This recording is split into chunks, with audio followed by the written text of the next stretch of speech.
ധനവകുപ്പ് മുഖ്യമന്ത്രി കൈവശം വയ്ക്കാൻ തീരുമാനിക്കുന്നു. ഒരുപക്ഷെ അദ്ദേഹത്തിൻ്റെ ധനകാര്യ എക്സ്പെർട്ടീസൊക്കെ തന്നെ ഇതിന് ഉപയോഗിക്കാൻ പറ്റും. മാത്രമല്ല അദ്ദേഹത്തിന് എപ്പോഴും ഈ ഒരു ധനകാര്യ മാനേജ്മെൻറ്റിലൊക്കെ അദ്ദേഹത്തിന് ഒരു പ്രാവീണ്യമുണ്ട്. പക്ഷേ അദ്ദേഹം ഭരിച്ച് നമ്മൾ ഇതുവരെ കണ്ടിട്ടില്ല. അപ്പോൾ എങ്ങനെയായിരിക്കും, അദ്ദേഹം തന്നെയാണല്ലോ പറഞ്ഞത് പൂച്ച പെറ്റ് കിടക്കുന്നു എന്നൊക്കെ പറഞ്ഞു നമ്മുടെ ട്രഷറിയിൽ.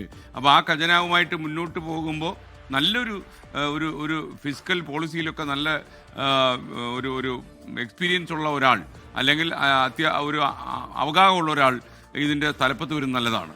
ഗോപിയുടെ ഒരു അഭിപ്രായം എന്താ?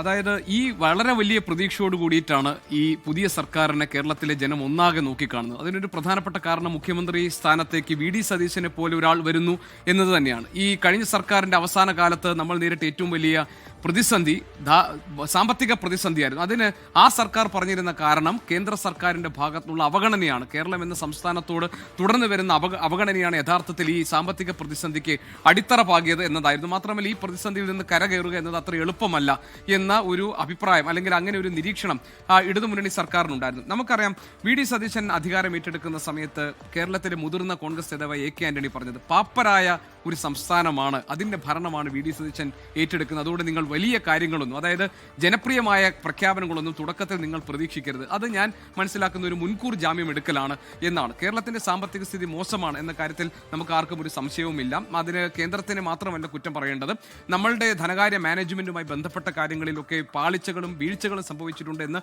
ഈ മേഖലയിലെ തന്നെ വിദഗ്ധർ പറയുന്നുണ്ട്. പക്ഷെ ഒരൊറ്റ പ്രശ്നം, അതായത് ഒരു രാഷ്ട്രീയക്കാരനും ഒരു അഡ്മിനിസ്ട്രേറ്ററും, ഒരു പൊളിറ്റീഷ്യനും ഒരു അഡ്മിനിസ്ട്രേറ്ററും ഒരു സബ്ജക്ട് എക്സ്പേർട്ടും, അതായത് വിഷയത്തിൽ വൈദഗ്ധ്യമുള്ള ഒരാളും ഒരു രാഷ്ട്രീയക്കാരനും അല്ലെങ്കിൽ ഒരു പൊതുപ്രവർത്തകനും ഒരു ഭരണകർത്താവും, ഇത് മൂന്ന് കപ്പാസിറ്റിയിൽ ചെയ്യേണ്ട കാര്യങ്ങളാണ് എന്നാണ് നമ്മൾ മനസ്സിലാക്കേണ്ടത്. വിഷയത്തിൽ വൈദഗ്ധ്യമുണ്ട് അല്ലെങ്കിൽ ഒരു വിഷയത്തെക്കുറിച്ച് ആഴത്തിൽ പരിജ്ഞാനമുണ്ട് എന്നത് യഥാർത്ഥത്തിൽ അയാളൊരു നല്ല ഭരണകർത്താവായി മാറും എന്നതിനുള്ള സർട്ടിഫിക്കറ്റ് അല്ല. അതുപോലെ തന്നെ നല്ലൊരു രാഷ്ട്രീയക്കാരനോ പൊതുപ്രവർത്തകനോ ആണ് എന്നതും ഈ നല്ല ഭരണകർത്താവാകുന്നതിനുള്ള മാനദണ്ഡമല്ല.